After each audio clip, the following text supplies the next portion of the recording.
अभिनंदन है। कुछ ही दिनों में साल 2026 दस्तक देने वाला है और आज जब मैं आपसे बात कर रहा हूं तो मन में पूरे एक साल की यादें घूम रही हैं। कई तस्वीरें, कई चर्चाएं, कई उपलब्धियां जिन्होंने देश को एक साथ जोड़ दिया। 2025 ने हमें ऐसे कई पल दिए जिन पर हर भारतीय को गर्व हुआ। देश की सुरक्षा से लेकर खेल के मैदान तक, विज्ञान की प्रयोगशालाओं से लेकर दुनिया के बड़े मंचों तक भारत ने हर जगह अपनी मजबूत छाप छोड़ी। इस साल ऑपरेशन सिंदूर हर भारतीय के लिए गर्व का प्रतीक बन गया। दुनिया ने साफ देखा, आज का भारत अपनी सुरक्षा से कोई समझौता नहीं करता। ऑपरेशन सिंदूर के दौरान देश के कोने कोने से मां भारती के प्रति प्रेम और समर्पण की तस्वीरें सामने आई। लोगों ने अपने अपने तरीके से अपने भाव व्यक्त किए। साथियों, यही जज्बा तब भी देखने को मिला जब वंदे मातरम के 150 वर्ष पूरे हुए। मैंने आपसे आग्रह किया था कि हैशटैग वंदे मातरम 150 के साथ अपने संदेश और सुझाव भेजें। देशवासियों ने इस अभियान में बढ़ चढ़कर हिस्सा लिया। साथियों, 2025 खेल के लिहाज से भी एक यादगार साल रहा। हमारी पुरुष क्रिकेट टीम ने आईसीसी चैंपियंस ट्रॉफी जीती। महिला क्रिकेट टीम ने पहली बार विश्व कप अपने नाम किया। भारत की बेटियों ने women's blind T20 world cup जीतकर इतिहास रच दिया। एशिया कप T20 में भी तिरंगा शान से लहराया। पैरा एथलीटों ने विश्व चैंपियनशिप में कई पदक जीतकर ये साबित किया कि कोई बाधा हौसलों को नहीं रोक सकती। विज्ञान और अंतरिक्ष क्षेत्र में भी भारत ने बड़ी छलांग लगाई। शुभांशु शुक्ला पहले भारतीय बने जो इंटरनेशनल स्पेस स्टेशन तक पहुंचे। पर्यावरण संरक्षण और वन्य जीवों की सुरक्षा से जुड़े कई प्रयास भी 2025 की पहचान बने। भारत में चीतों की संख्या भी अब 30 से ज्यादा हो गई है। 2025 में आस्था, संस्कृति और भारत की अद्वितीय विरासत सब एक साथ दिखाई दी। साल के शुरुआत में प्रयागराज महाकुंभ के आयोजन ने पूरी दुनिया को चकित किया। साल के अंत में अयोध्या में राम मंदिर पर ध्वजारोहण के कार्यक्रम ने हर भारतीय को गर्व से भर दिया। स्वदेशी को लेकर भी लोगों का उत्साह खूब दिखाई दिया। लोग वही सामान खरीद रहे हैं जिसमें किसी भारतीय का पसीना लगा हो और जिसमें भारत की मिट्टी की सुगंध हो। आज हम गर्व से कह सकते हैं 2025 ने भारत को और अधिक आत्मविश्वास दिया है। ये बात भी सही है, इस वर्ष प्राकृतिक आपदाएं हमें झेलनी पड़ी, अनेक क्षेत्रों में झेलनी पड़ी। अब देश 2026 में नई उम्मीदों, नए संकल्पों के साथ आगे बढ़ने को तैयार है। मेरे प्यारे देशवासियों, आज दुनिया भारत को बहुत आशा के साथ देख रही है।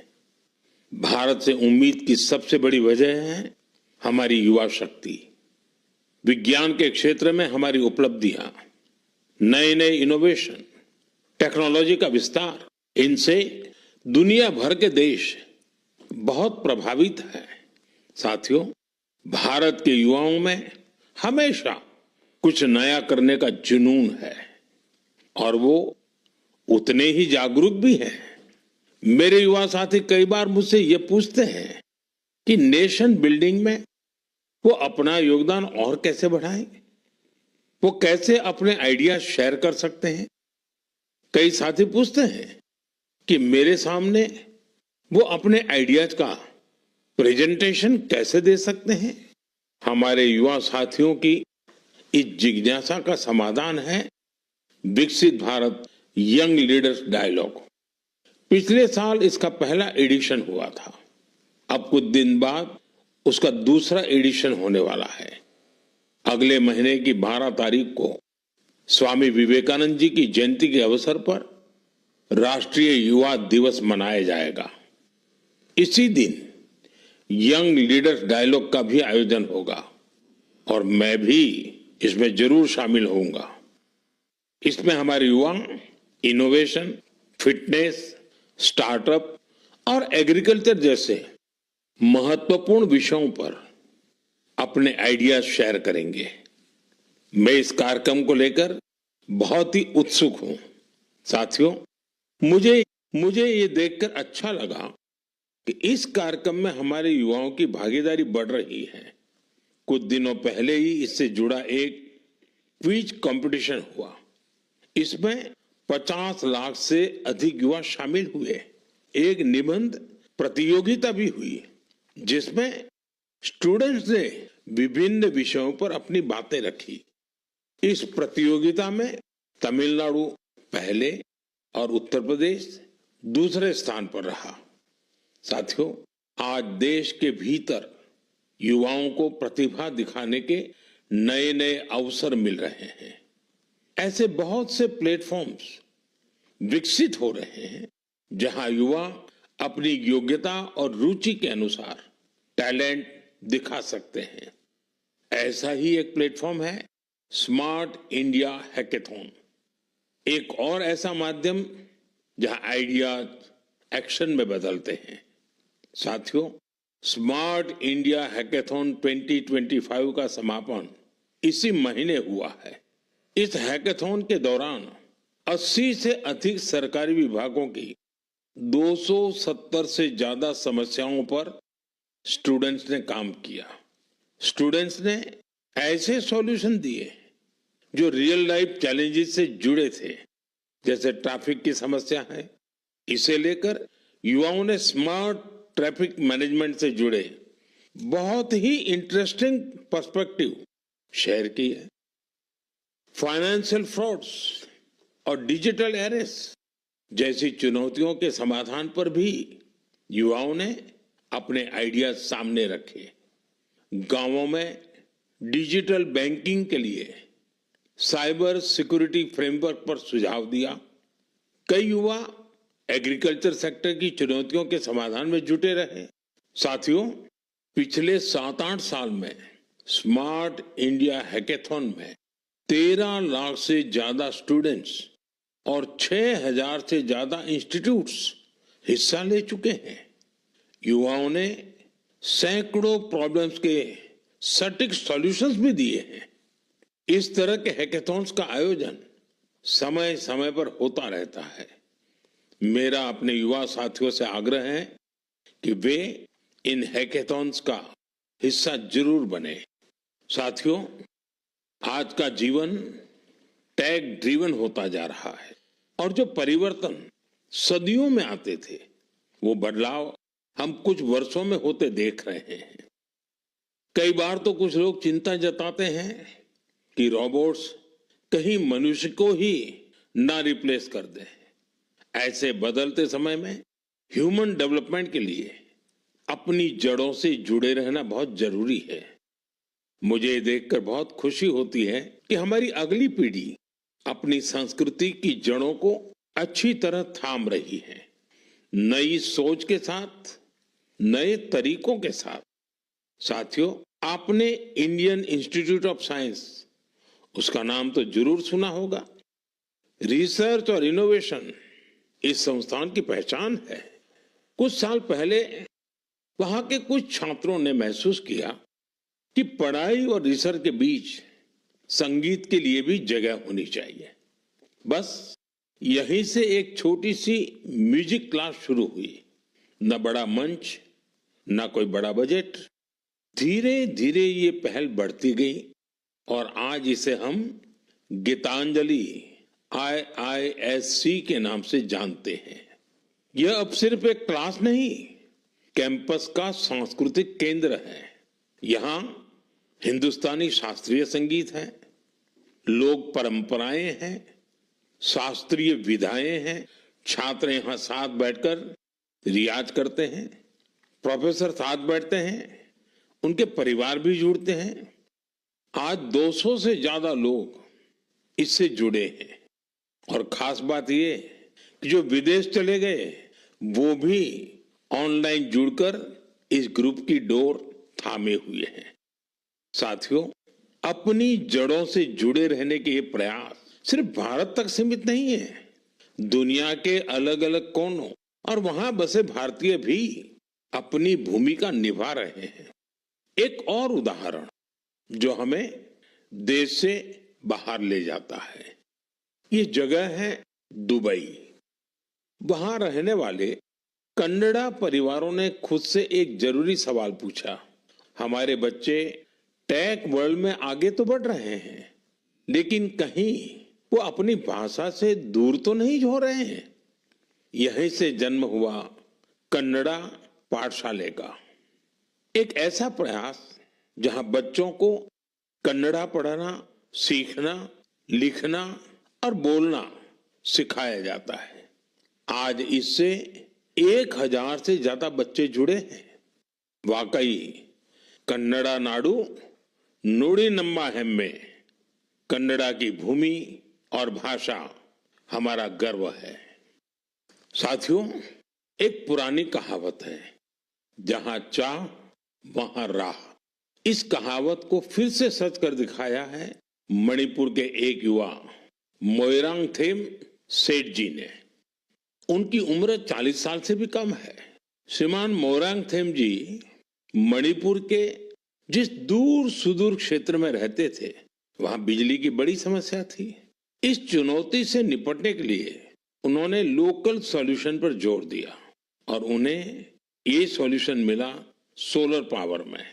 हमारे मणिपुर में वैसे भी सोलर एनर्जी पैदा करना आसान है, तो मोइरांगथेम जी ने सोलर पैनल लगाने का अभियान चलाया और इस अभियान की वजह से आज उनके क्षेत्र के सैकड़ों घरों में सोलर पावर पहुंच गई है। खास बात यह है कि उन्होंने सोलर पावर का उपयोग हेल्थ केयर और आजीविका को बेहतर बनाने के लिए किया है। आज उनके प्रयासों से मणिपुर में कई हेल्थ सेंटर्स को भी सोलर पावर मिल रही है। उनके इस काम से मणिपुर की नारी शक्ति को भी बहुत लाभ मिला है। स्थानीय मछुआरों और कलाकारों को भी इससे मदद मिली है। साथियों, आज सरकार पीएम सूर्यघर मुफ्त बिजली योजना के तहत हर लाभार्थी परिवार को सोलर पैनल लगाने के लिए करीब करीब 75 से 80 हजार रुपए दे रही है। मोइरांगथेम जी के ये प्रयास यूं तो व्यक्तिगत प्रयास है, लेकिन सोलर पावर से जुड़े हर अभियान को नई गति दे रहे हैं। मैं मन की बात के माध्यम से उन्हें अपनी शुभकामनाएं देता हूं। मेरे प्यारे देशवासियों, आइए अब जरा हम जम्मू कश्मीर की तरफ चलते हैं। जम्मू कश्मीर की सांस्कृतिक और ऐतिहासिक विरासत, उसकी एक ऐसी गाथा साझा करना चाहता हूं जो आपको गर्व से भर देगी।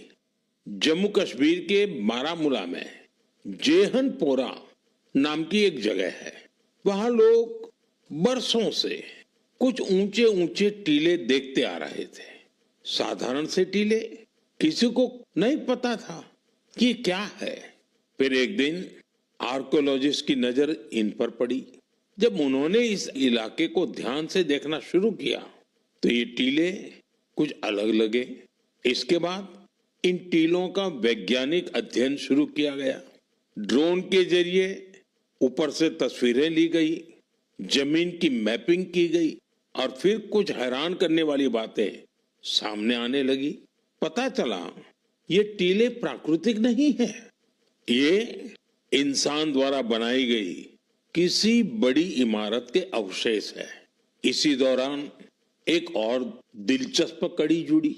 कश्मीर से हजारों किलोमीटर दूर फ्रांस के एक म्यूजियम के आर्काइव्स में एक पुराना धुंधला सा चित्र मिला। बारामूला के उस चित्र में 3 बौद्ध स्तूप नजर आ रहे थे। यहीं से समय ने करवट ली और कश्मीर का एक गौरवशाली अतीत हमारे सामने आया। ये करीब 2000 साल पुराना इतिहास है। कश्मीर के जहनपोरा का ये बौद्ध परिसर हमें याद दिलाता है कश्मीर का अतीत क्या था, उसकी पहचान कितनी समृद्ध थी। मेरे प्यारे देशवासियों, अब मैं आपसे भारत से हजारों किलोमीटर दूर एक ऐसे प्रयास की बात करना चाहता हूं जो दिल को छू लेने वाला है।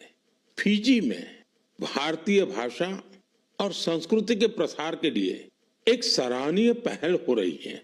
वहां की नई पीढ़ी को तमिल भाषा से जोड़ने के लिए कई स्तरों पर लगातार प्रयास किए जा रहे हैं। पिछले महीने फिजी के राकी इलाके में वहां के एक स्कूल में पहली बार तमिल दिवस मनाया गया। उस दिन बच्चों को एक ऐसा मंच मिला जहां उन्होंने अपनी भाषा पर खुले दिल से गौरव व्यक्त किया। बच्चों ने तमिल में कविताएं सुनाई, भाषण दिए और अपनी संस्कृति को पूरे आत्मविश्वास के साथ मंच पर उतारा। साथियों, देश के भीतर भी तमिल भाषा के प्रचार के लिए लगातार काम हो रहा है। कुछ दिन पहले ही मेरे संसदीय क्षेत्र काशी में चौथा काशी तमिल संगमम हुआ। अब मैं आपको एक ऑडियो क्लिप सुनाने जा रहा हूं। आप सुनिए और अंदाजा लगाइए तमिल बोलने की कोशिश कर रहे ये बच्चे कहाँ के हैं। वणक्कम।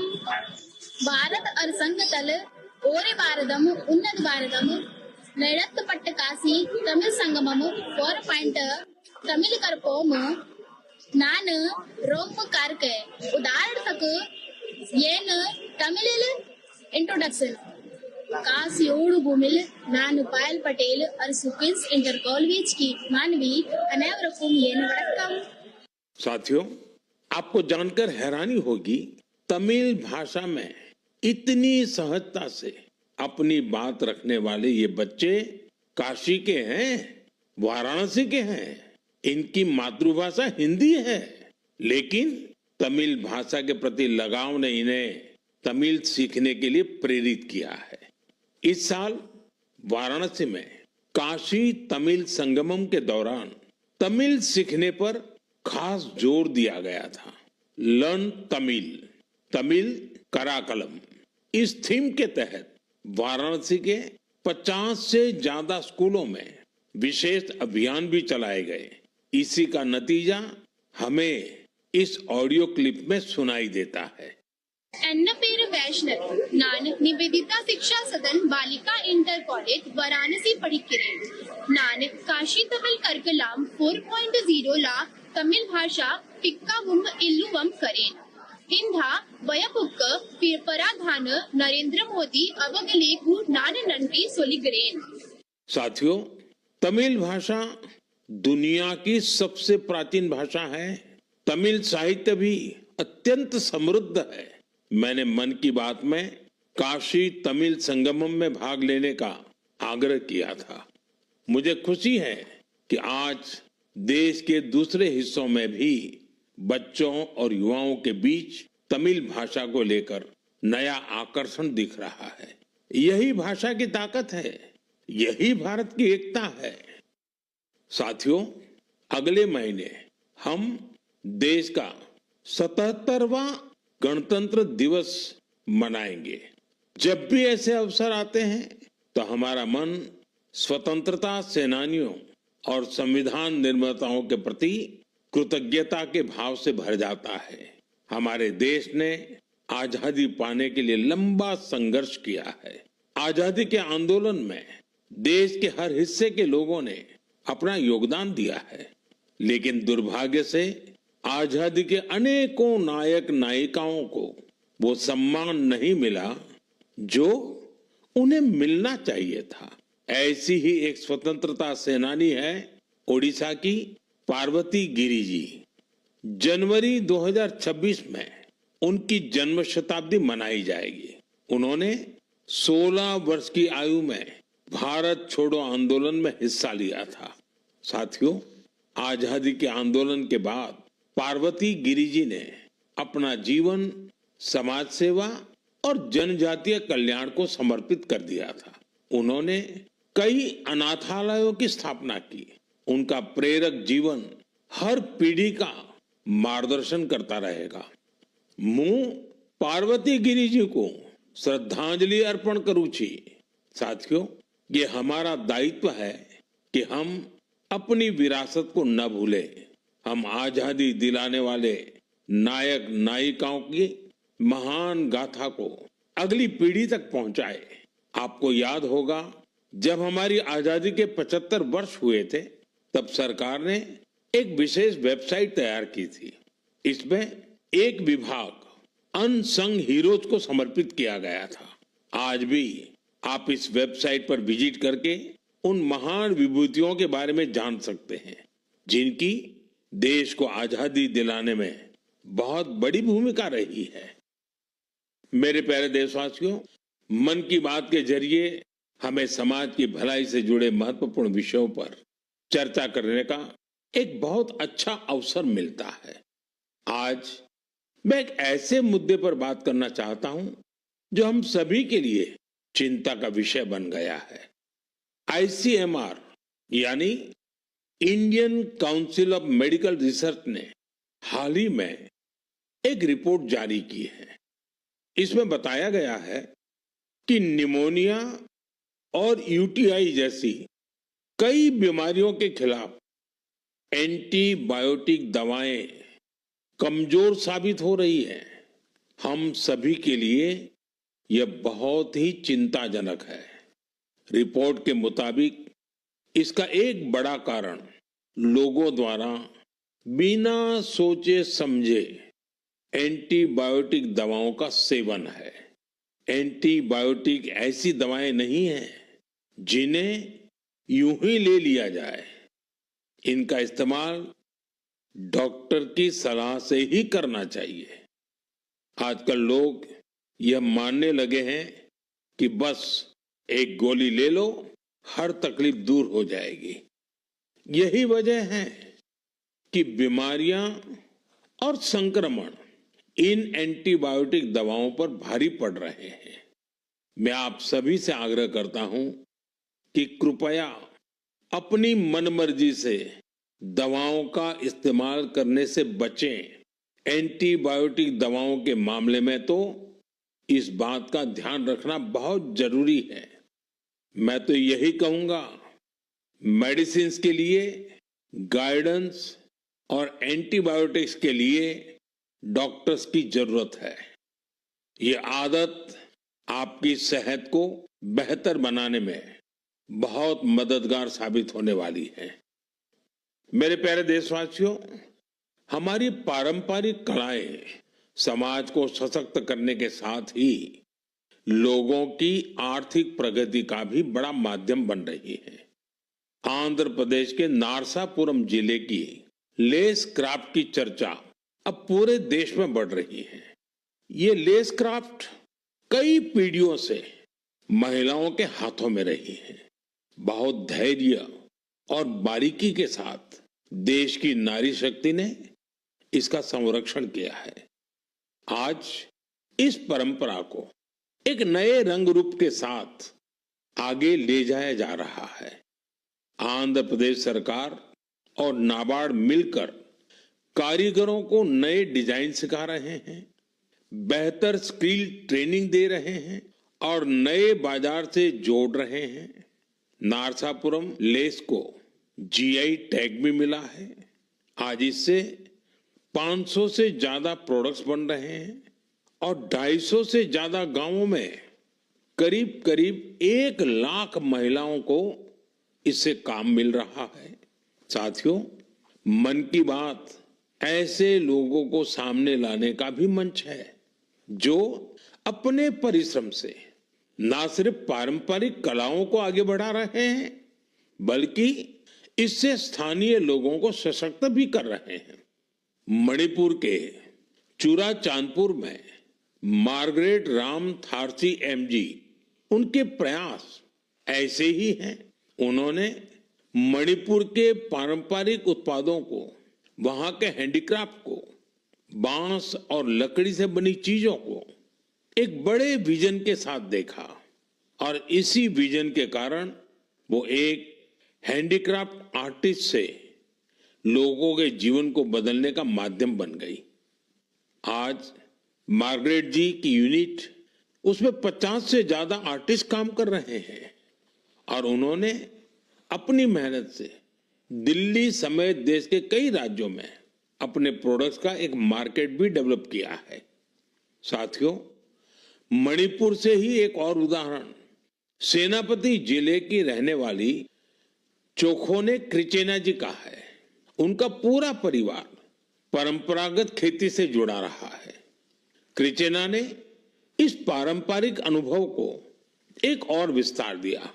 उन्होंने फूलों की खेती को अपना पैशन बनाया। आज वो इस काम से अलग अलग मार्केट्स को जोड़ रही है और अपने इलाके की लोकल कम्युनिटीज को भी एम्पावर कर रही है।